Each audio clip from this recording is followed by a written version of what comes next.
Desde pequeno, sou capaz de fazer as coisas simplesmente desaparecerem. Tipo, no momento estão lá e de repente não estão mais, você entendeu, né? Eu costumava fazer isso apenas com pequenos objetos. Minha mãe conta até hoje a história da primeira vez que fiz algo desaparecer. Com 4 anos, estava eu alegremente brincando com meus legos quando segurei uma das peças em minha mão na frente de minha mãe e a peça desapareceu do nada. Minha mãe diz que seus olhos quase saltaram de surpresa vendo a peça desaparecer no ar. Meu pai não estava lá para ver e não acreditou em minha mãe quando ela tentou convencê-lo disso. Mas depois de minha mãe insistir em me entregar pequenos objetos aleatórios e forçando meu pai a ver, eventualmente ele testemunhou a mágica. Minha mãe gosta de zoar que ela teve que fechar a boca dele de tão em choque que ele ficou. À medida que cresci, tomei consciência da capacidade que tinha e aprendi a controlá-la. Mais ou menos. Meus últimos anos de infância se tornaram o sonho de qualquer criança, principalmente porque eu podia me livrar dos legumes do meu prato sem ter que comê-los, o que significava que eu poderia pular direto para sobremesas de sexta à noite. Aprimorei minha pouca habilidade na adolescência e aprendi a controlá-la melhor, descobrindo rapidamente que quanto melhor eu controlava, maiores eram os objetos que eu podia fazer desaparecer. Aos 15 anos, eu desaparecia com as coisas dos meus amigos e zoava muito com eles. Foi numa dessas que aprendi a verdade sobre minha capacidade. Jackson, meu melhor amigo na época, era a única pessoa fora da minha família que sabia do meu poder, já que meus pais decidiram que não era uma boa ideia contar a todos sobre isso. Na doca de carregamento do prédio que ele morava, havia um velho caminhão de entrega enferrujado, com a fraca sombra de um logotipo que eu não reconhecia desaparecendo ao lado. A cabine vazia de assentos e controles, com pneus furados ou removidos completamente. Jackson queria vê-lo desaparecer, e eu estava ansioso para impressionar Anna, a irmã mais velha de Jackson. Ela só veio porque tinha ficado sabendo que eu tinha esse poder e disse que não contaria a ninguém. Meu cérebro de 15 anos não se importava. Ela era o tipo de garota que eu sonhava, já bem desenvolvida para a idade dela, com cabelos ruivos escuros e unhas pintadas para combinar, quase sempre com sombra preta nos olhos e lábios cor de vinho. Era o meu sonho de garota gótica para minha puberdade. Independentemente disso, como eu disse, pretendia impressioná-la, mas nunca fiz algo tão grande quanto um caminhão desaparecer. Ainda assim, andei em volta dele, fingindo examiná-lo, mas estava apenas ganhando tempo enquanto eu pensava se eu poderia realmente fazer isso. Vamos lá, cara, para de enrolar, Jackson zombou. Obviamente, ele estava empolgado para ver se eu conseguia fazer isso. Tudo bem, eu disse, sentindo meu rosto esquentar de vergonha. Rapidamente, voltei para a frente do caminhão e coloquei a palma da minha mão no metal frio, olhando para ele. Houve um barulho horrível e eu imediatamente soube que algo estava errado. Nada havia feito barulho quando desapareceu antes. Mas quando meus olhos se abriram, a bola de metal retorcida que estava na minha frente não se parecia com o caminhão que tinha sido antes. E em vez de desaparecer, ele girou e girou em espiral. Não muito longe, à minha direita, estavam Jackson e Anna. Jackson estava com um sorriso enorme e impressionado no rosto. Anna colocou a mão na boca. Um momento de silêncio se seguiu, que foi quebrado quando Jackson falou: "Meu Deus, eu nunca vi isso antes." Ele soltou um suspiro profundo antes de seu olhar baixar para mim. "Eu não sabia que você podia fazer isso." "Nem eu", respondi um pouco chocado.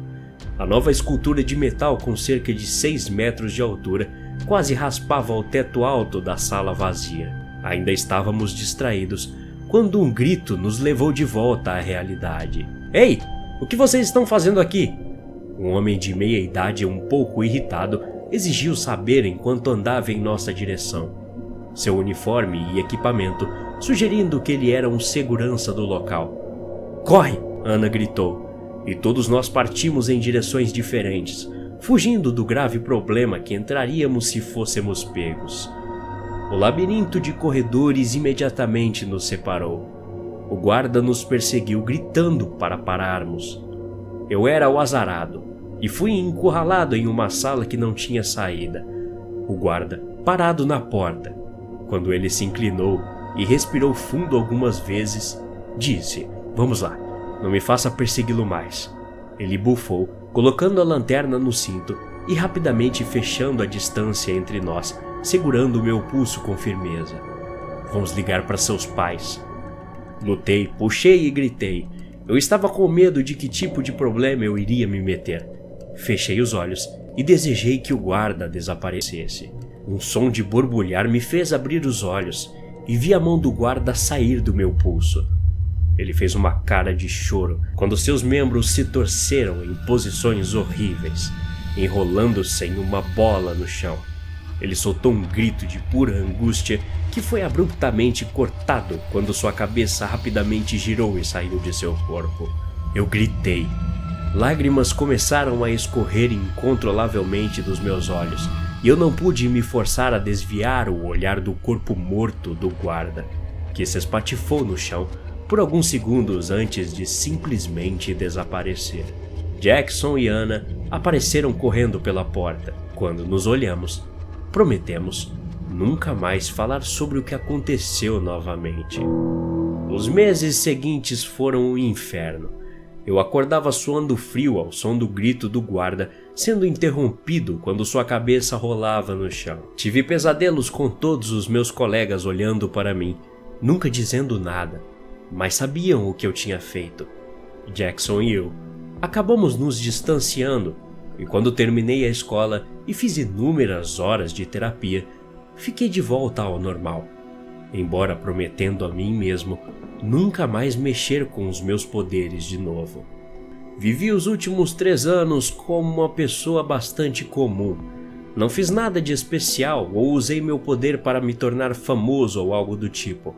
Apenas tentei deixar isso para trás. Tudo estava muito bem até a noite passada, quando o pesadelo voltou a ocorrer. Mas em vez de meus colegas de classe me olhando, era o guarda que morreu naquela noite. Ele estava em cima de mim, o braço direito dobrado para dentro do peito, o braço esquerdo dobrado para trás do cotovelo, a cabeça pendendo para o lado. E ficou claro que o pescoço dele estava torcido até onde a pele permitia. "Você fez isso", ele cuspiu, curvando-se para me olhar cara a cara. O movimento simples fazendo o barulho de uma dúzia de galhos quebrando um de cada vez. "Você fez isso", ele disse novamente, tão perto que eu podia sentir seu hálito quente na minha pele. Acordei no momento em que ele estendeu a mão para me tocar, coberto de suor e sem fôlego. Procurei meu interruptor de luz e rapidamente o acendi. Meu coração quase parou quando percebi uma lanterna quebrada em minha cabeceira. Isso foi um basta para mim. Eu precisava ver Jackson e conversar com ele. Afinal, ele era uma das 2 pessoas que sabiam o que aconteceu. O telefone tocou e tocou, e eu estava prestes a desligar quando uma voz feminina atendeu. "Olá? Jackson está? Eu sei que é tarde, me desculpe." Eu gaguejei. "Isso é algum tipo de piada?" A voz respondeu com raiva. Não, desculpe, eu tropecei nas minhas próprias palavras antes que ela me interrompesse. "Jackson não está mais entre nós", ela disse, e depois desligou. Meu coração congelou no peito com as palavras dela. Imediatamente fui atrás de saber o que tinha acontecido. Achei em um site de notícias da cidade que Jackson e sua irmã mais velha foram atacados em suas próprias casas por um intruso que quebrou osso após osso deles até que não aguentassem mais, deixando seus cadáveres torcidos em posições horríveis. Mas aparentemente, os vizinhos não ouviram gritos ou pedidos de socorro vindos de nenhuma das casas. Depois de ler o artigo, senti um nó no meu estômago e fui ao banheiro bem a tempo de vomitar na pia. Merda! Eu sussurrei para mim mesmo, enquanto jogava um pouco de água em meu rosto e me olhava no espelho. Voltei lentamente para o meu quarto, com a ponta dos dedos ao longo da parede do corredor para me firmar. Quando entrei no meu quarto novamente, um único bloco verde de Lego estava no meu travesseiro. Dei meia volta e corri de volta ao banheiro. Eu sabia que aquele Lego era a primeira coisa que fiz desaparecer. Foi então que comecei a me fazer duas perguntas que nunca tinha pensado antes. Se eu posso fazer as coisas desaparecerem, para onde elas vão? E por que elas estão voltando agora? Até a próxima. Obrigado.